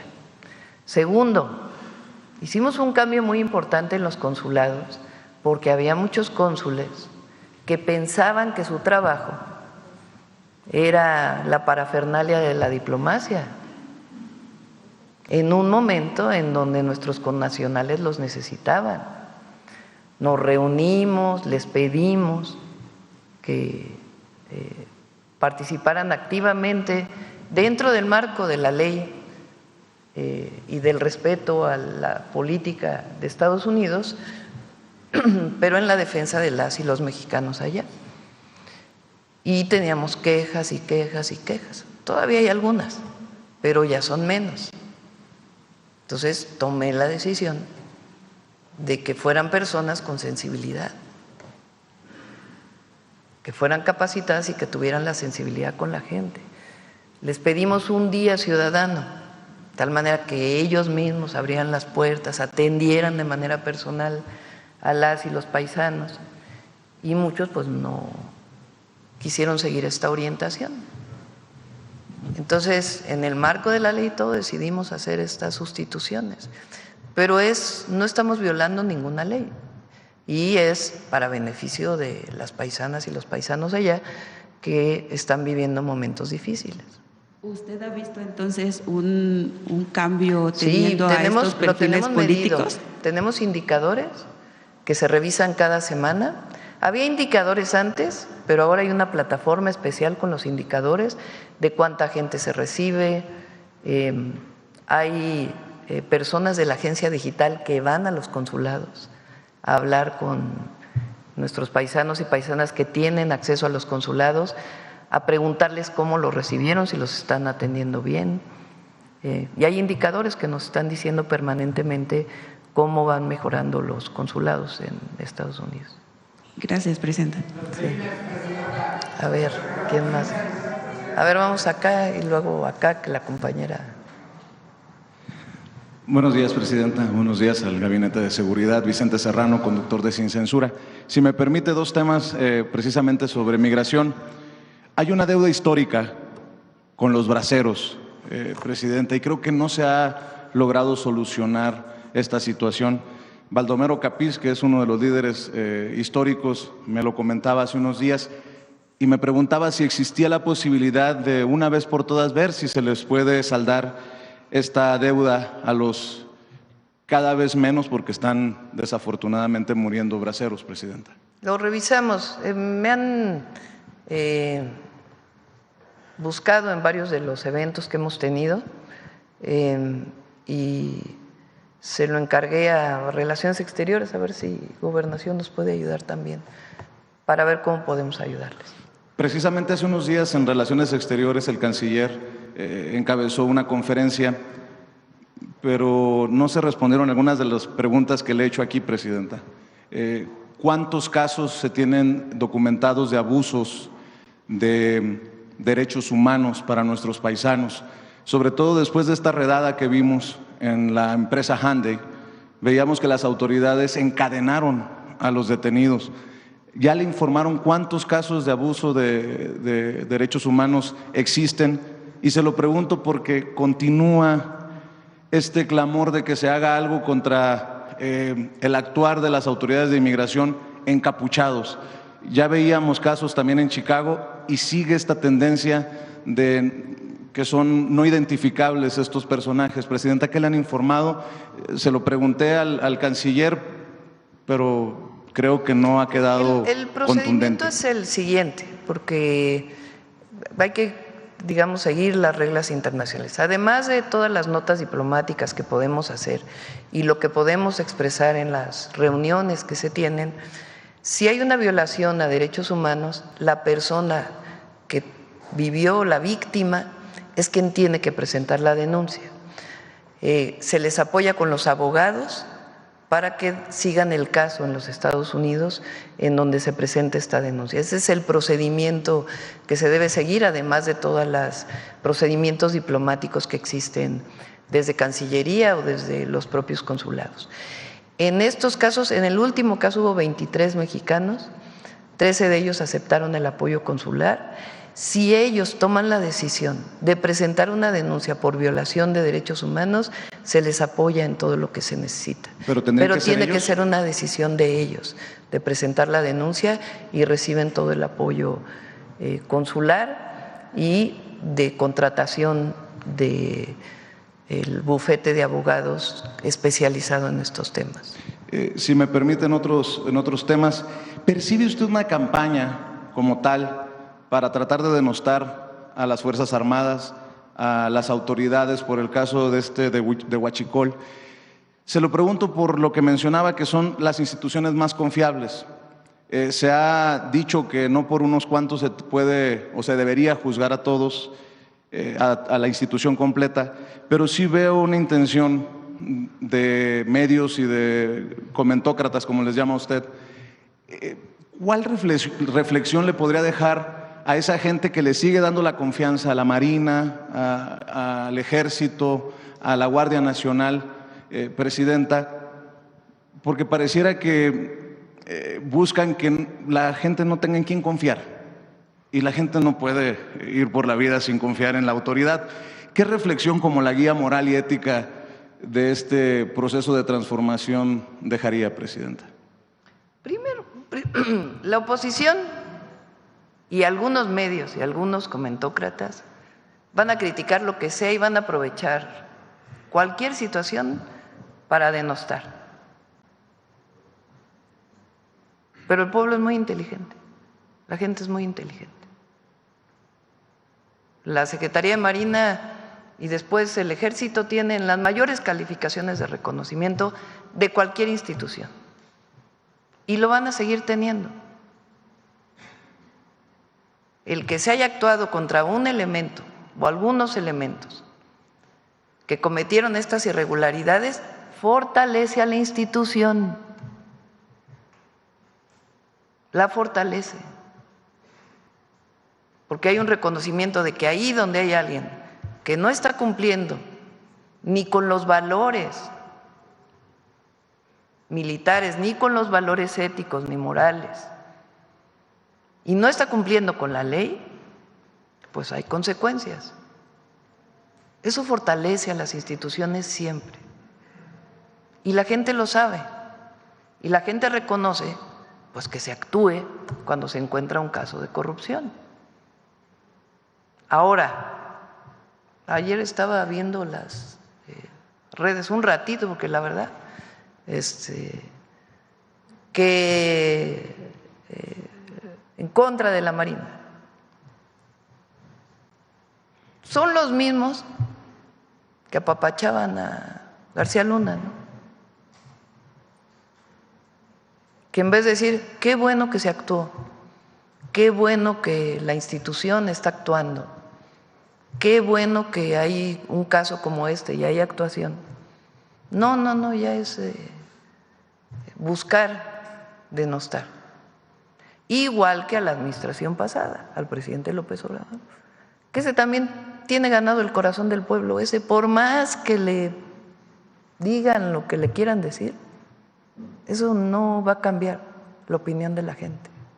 Porque la gente sabe que si hubo programas de bienestar, que si hubo obras públicas estratégicas como el Tren Maya, el Interoceánico, la refinería, el AIFA, pues fue porque se sacó dinero de la corrupción y de los privilegios para ponerlos al servicio del pueblo. Eso no va a cambiar en la imagen del presidente López Obrador, ni de su gobierno, ni de la Marina, ni del Ejército, ni de la Guardia Nacional. Y al revés, nosotros consideramos que ahí donde se encuentra un caso con pruebas, porque también hay todos estos, y el otro, y ¿dónde está la prueba? Entonces, cuando hay pruebas de un caso, se actúa por parte de la Fiscalía y se coadyuva con la Fiscalía para la información. Fue el caso en este particular lamentable situación, porque es lamentable que ocurra que una persona, servidor público, se corrompa. Hubo apoyo de Marina, apoyo para poder llegar a las últimas consecuencias. Entonces, van a seguir diciendo. E increíblemente el apoyo popular al movimiento es mayor,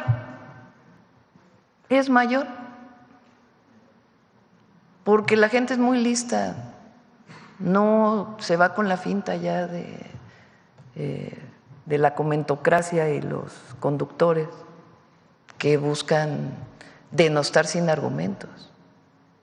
Además, una falta de respeto para quienes arriesgan la vida en las labores de seguridad. Además, coincido plenamente, pues la Marina, la Defensa nos ayudan, seguridad nacional, seguridad interior, seguridad pública,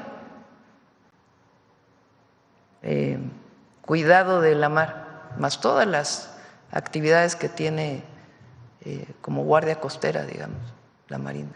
Entonces son instituciones de primera y con elementos de primerísima, preparadísimos.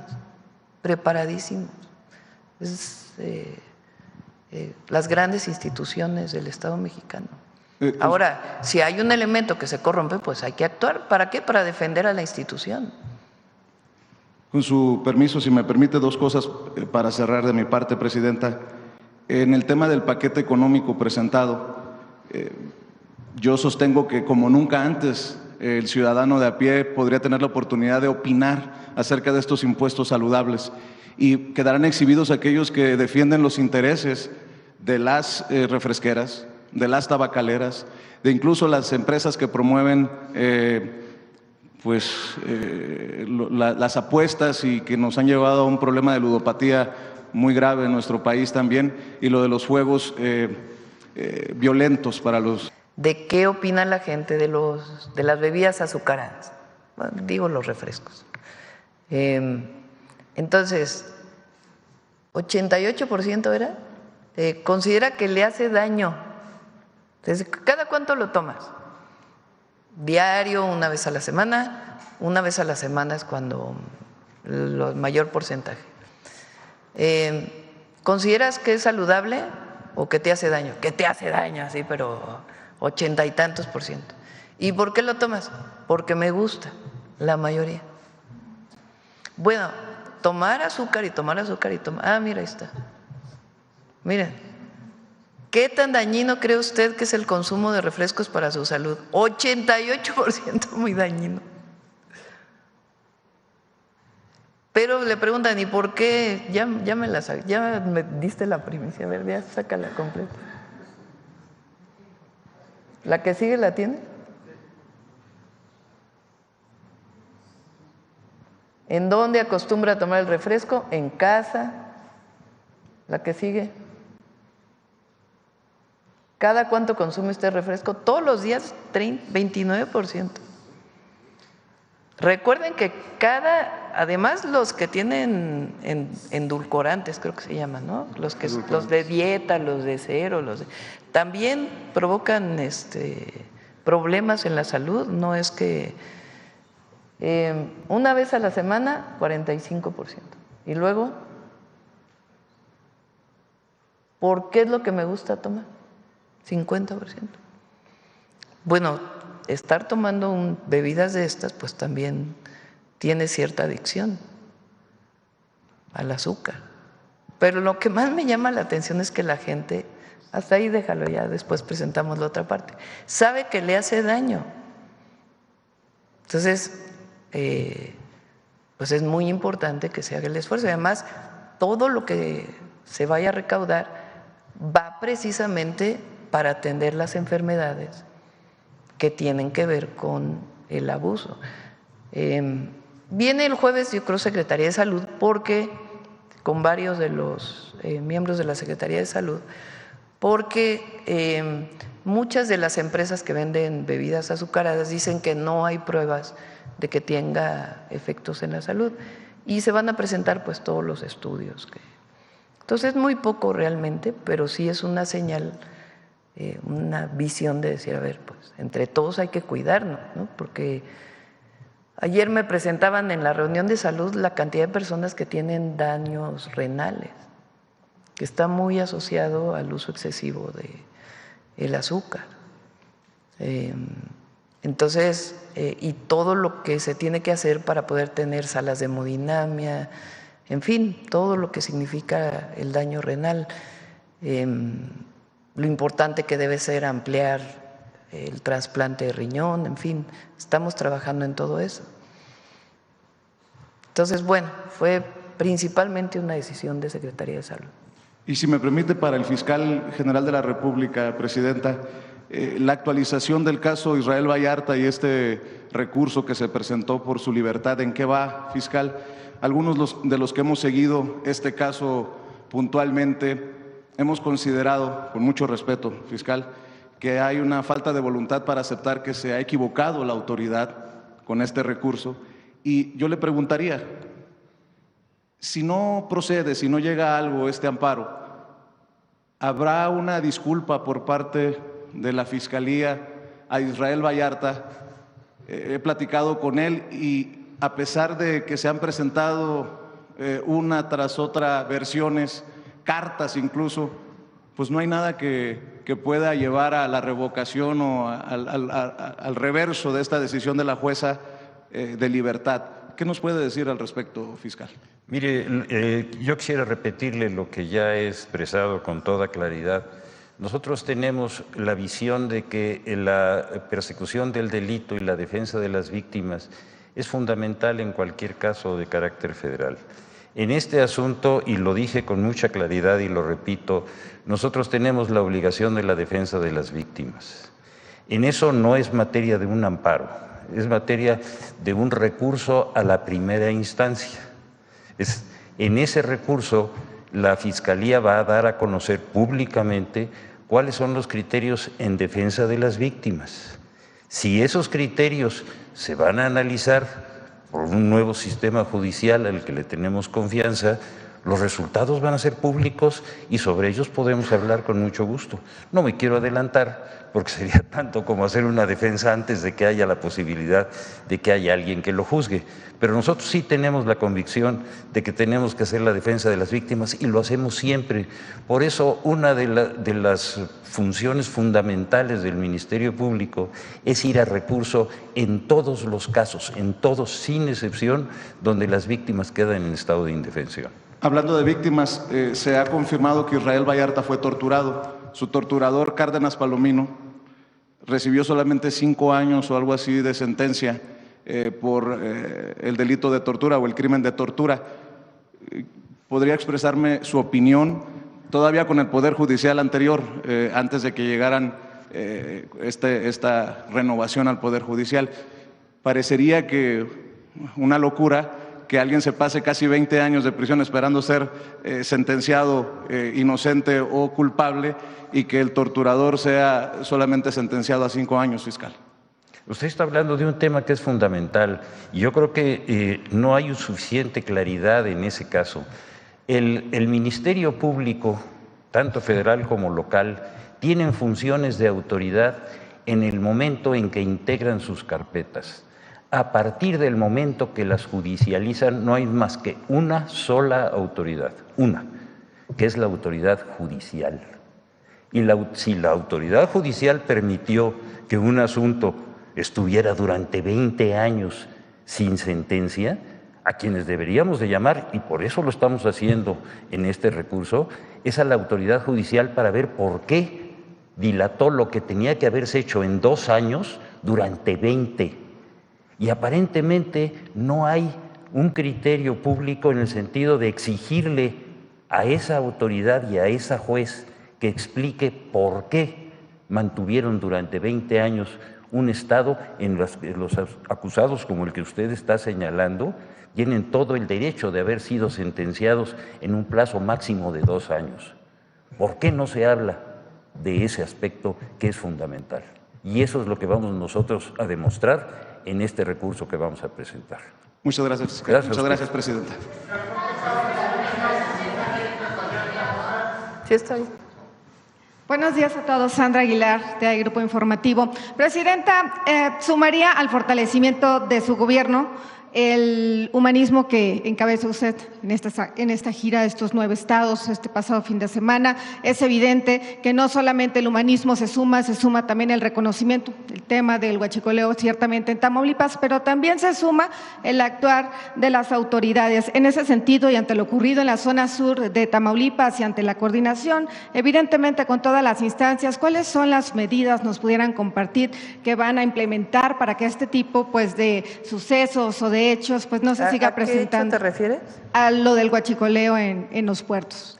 Bueno, pues es que se está, no solamente cuando se encuentra, pues se sigue la investigación, sino que se están poniendo muchísimas medidas de control.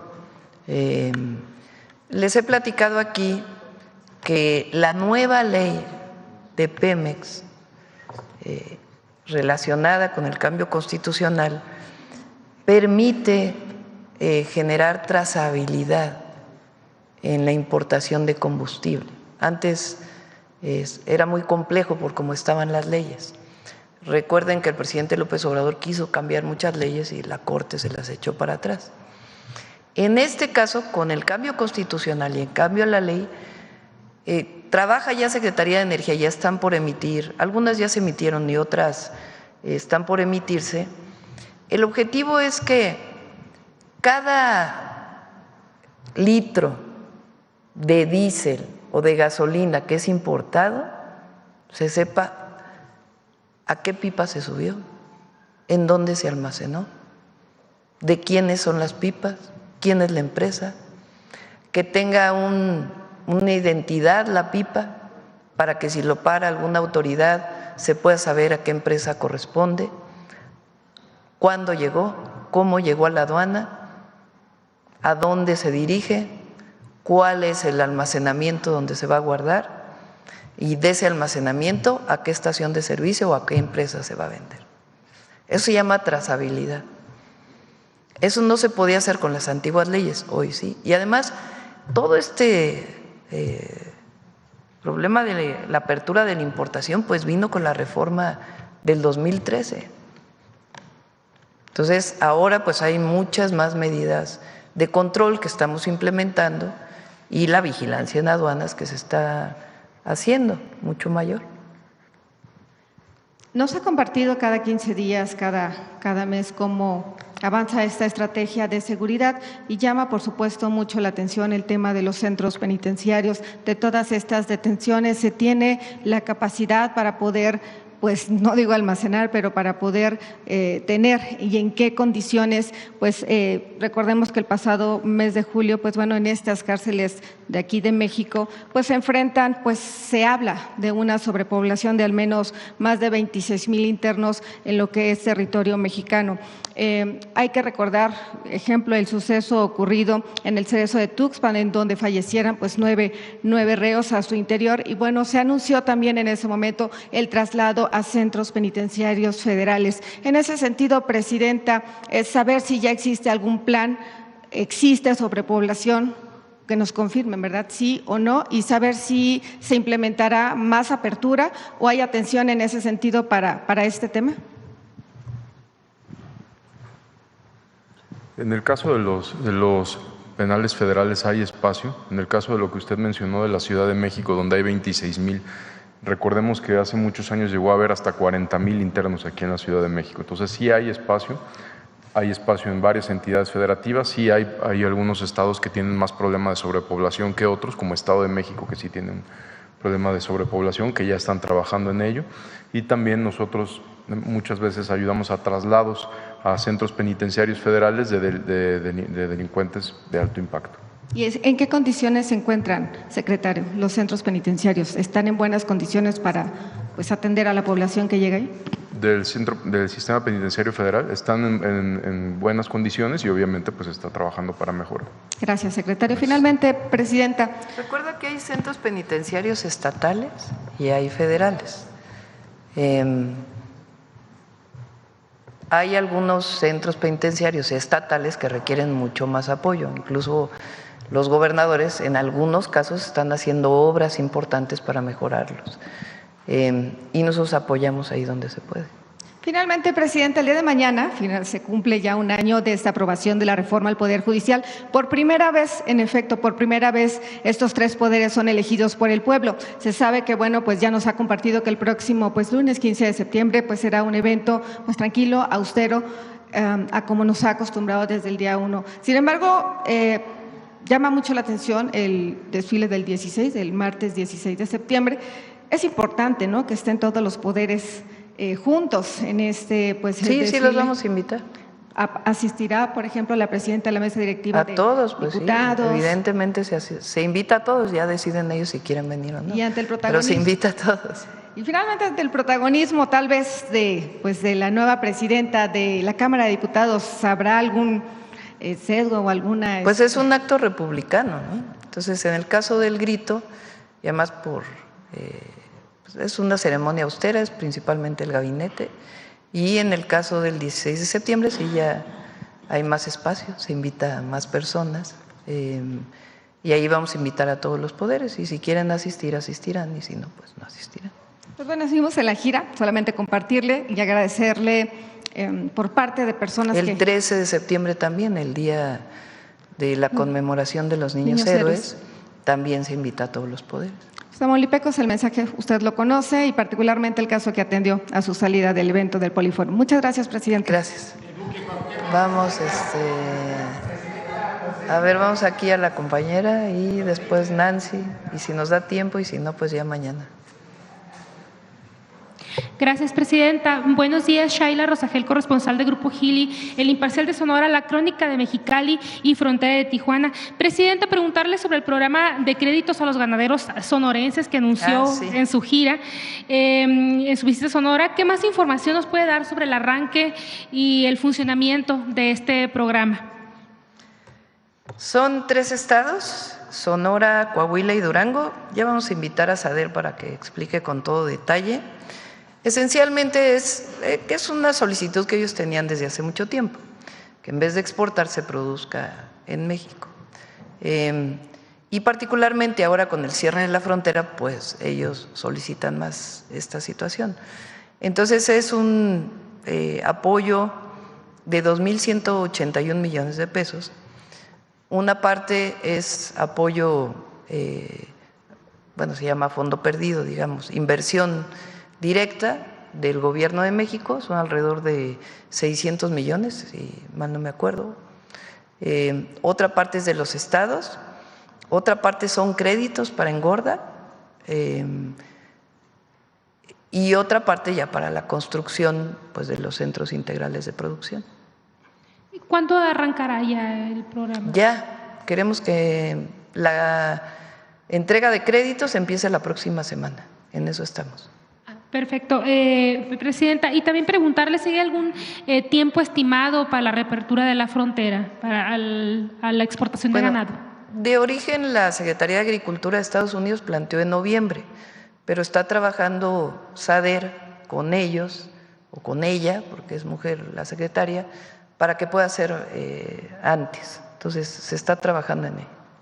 Gracias, presidenta. En otro tema de Baja California, en el Ayuntamiento de Ensenada, que encabeza la alcaldesa Claudia Gatón, la directora del Bienestar denunció ante la sindicatura a otros funcionarios municipales por presuntamente presentar y aprobar un listado de obras para el ramo 33 que no cumplen con los lineamientos del programa.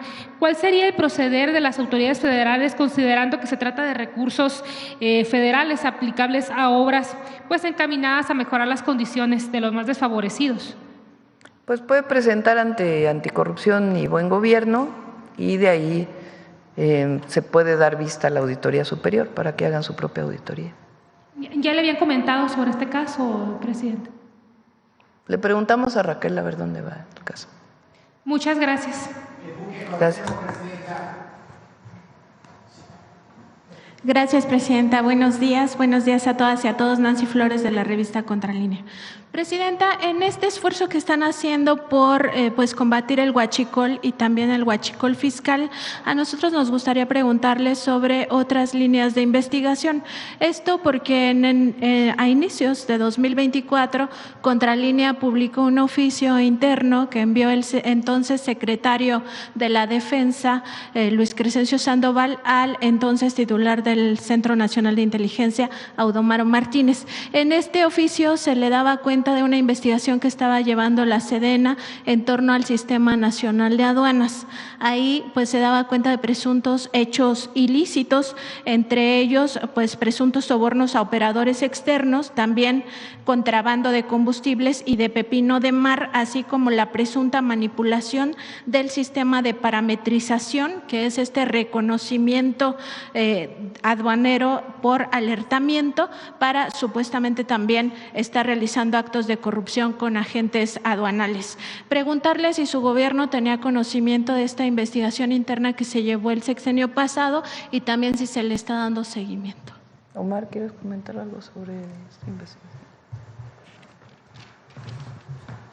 Es que son varias investigaciones, algunas que, como ya lo mencionó el señor fiscal, iniciaron en la administración anterior y otras que, digamos, investigaciones que se conjuntan con las carpetas de investigación. Este caso específico que nosotros trabajamos, a pesar de que ya había investigaciones en curso, se inician nuevas carpetas de investigación a partir de marzo de este buque y es en esta carpeta de investigación que la Fiscalía General de la República obtiene las órdenes de aprehensión. En el caso que usted refiere de investigaciones internas de aduanas, tendríamos que ver cuáles son y saber si son las mismas que se están llevando ahorita, pero si iniciaron en la administración anterior, pues son, por supuesto, carpetas de investigación que se siguen trabajando. ¿Y podrían informarlo? Sí, por supuesto que sí. Si me dice cuáles específicamente, con todo gusto lo informamos. Gracias. También, Presidenta, aprovechando que está aquí el Gabinete de Seguridad, preguntar si se ha hecho algún tipo de aseguramiento a cuentas bancarias, ranchos, también residencias y autos de lujo al Mayo Zambada. Esto después de que él ya se declaró pues culpable de encabezar el cártel de Sinaloa. Saber cómo va ahí el tema. Siempre se documenta aquí los aseguramientos, pero no se dice a qué grupos pertenecen y particularmente a qué personas. Saber si al Mayo Zambada ya se le aseguraron bienes.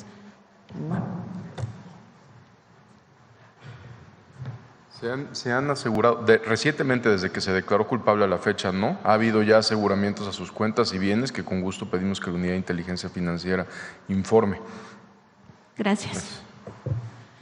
También, Presidente, en Contralínea, pues nos dimos a la tarea de rastrear estas listas de los pensionados millonarios, tanto de Pemex como de Luz y Fuerza del Centro, ya las dimos a conocer. En el caso de Pemex, pues llama la atención que en estos pensionados millonarios, pues estén algunos que cometieron o que presuntamente están vinculados a casos de corrupción, como el caso Odebrecht, también la estafa maestra. Algunos otros fueron señalados en su momento de estar dando contratos de manera presuntamente irregular. Y en el caso de Luz y Fuerza del Centro llama la atención que estos más de 4,000 beneficiarios, pues la mayoría obtuvo estas millonadas a partir de 2009, que es cuando Felipe Calderón asesta el golpe contra Luz y Fuerza del Centro. Aquí pues no solo es el caso de una persona que gana 1 millón de pesos al mes, sino también de otras 33 que casi ganan 1 millón de pesos, o sea, les falta un peso porque ganan 999,000 pesos mensuales.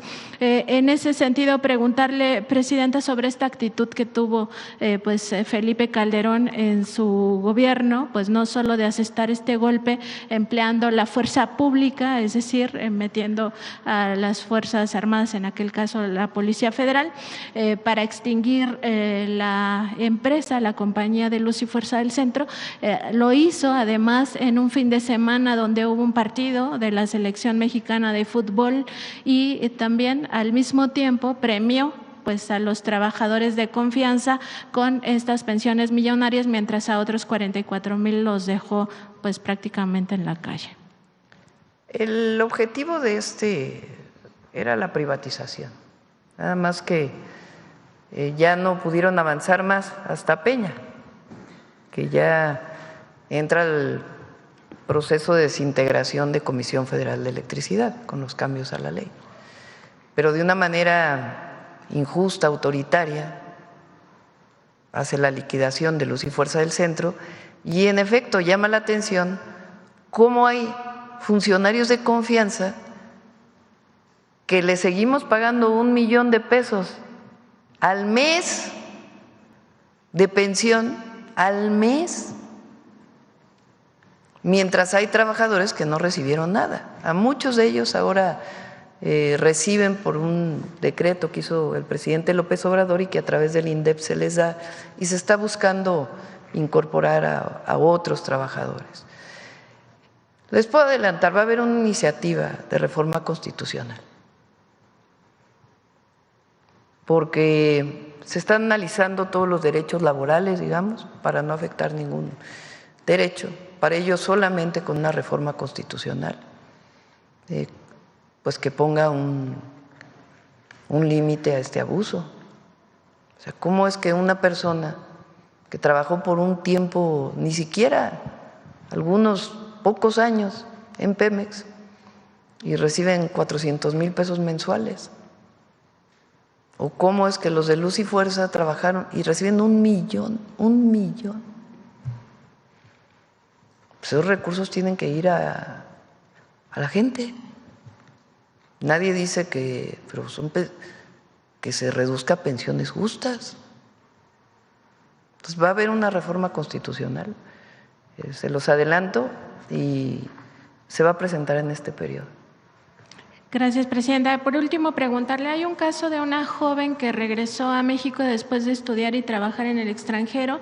Parte de su equipaje lo trasladó vía correo. Ahí cuando llegó este traslado a México le indicaron que tenía que pagar un monto por aduanas de 800 pesos, le dieron un plazo, lo pagó en tiempo y forma, pero cuando llegó al Servicio Postal Mexicano pues le indicaron que ya su paquete, que no es un contenedor ni mucho menos, es una caja, que ya lo habían devuelto a Europa, sin embargo no le presentaron ninguna prueba, ella estuvo monitoreando, no ha llegado allá su paquete, ya tiene más de 2 meses este asunto y ya no le contestan del Servicio Postal Mexicano porque para ellos ya dieron por terminado ese punto, nadie le responde nada, no le dieron ninguna prueba de que su paquete se regresó, además de que pues digamos que no se dio cumplimiento al plazo que le habían dado para pues pagar esto en aduanas. Preguntarle si se pudiera revisar este tema, pues porque ni siquiera a nosotros tampoco nos contestan en Cepomex. Si nos pasas el dato, con gusto se lo pasamos a Violeta, directora de Cepomex. Muchas gracias, bueno, presidenta. Yo creo que ya cerramos, ¿no? 9:25. Mañana seguimos. Mañana seguimos. Recuerden, mañana. A las 11:30 es la conferencia de prensa de Secretaría de Hacienda. Ahí se van a dar todos los detalles del paquete económico que fue presentado el día de ayer, que está acompañado de otras 2 leyes, o cambios, reformas, otras 2 leyes. Una es la ley de aduanas y la otra a importaciones y exportaciones, que tiene que ver con el Plan México. Buen día a todas y a todos.